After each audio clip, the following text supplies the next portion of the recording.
بسم الله الرحمن الرحيم والنازعات غرقا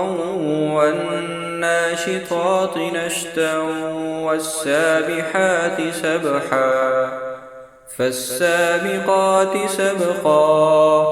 فالمدبرات أمرا يوم ترجف الراجفة تتبعها الرادفة قلوب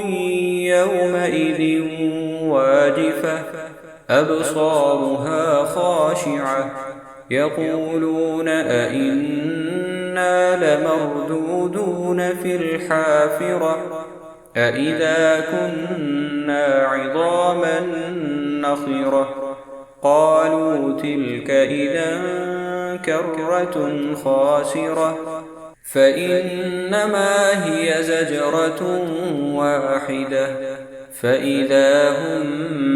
بالساهرة هل أتاك حديث موسى إذ ناداه ربه بالواد المقدس طوى اذهب إلى فرعون إنه طغى فقل هل لك إلى أن تزكى وأهديك إلى ربك فتخشى فأراه الآية الكبرى فكذب وعصى ثم أدبر يسعى فحشر فنادى فقال أنا ربكم الأعلى فأخذه الله نكال الآخرة والأولى إن في ذلك لعبرة لمن يخشى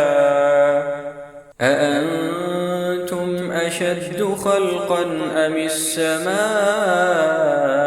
بناها رفع سمكها فسواها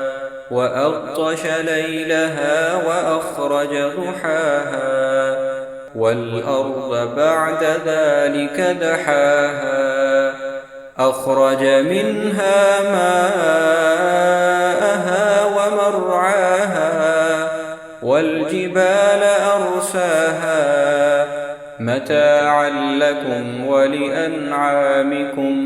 فإذا جاءت الطامة الكبرى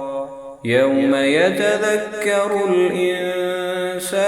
ما سعى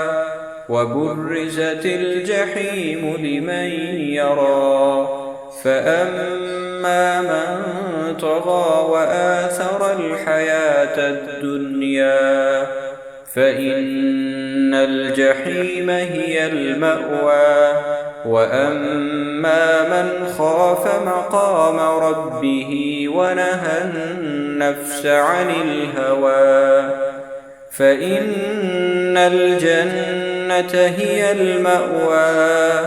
يسألونك عن الساعة أيان مرساها فيم أنت من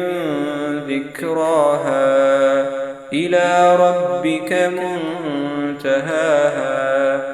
إنما أنت منذر من يخشاها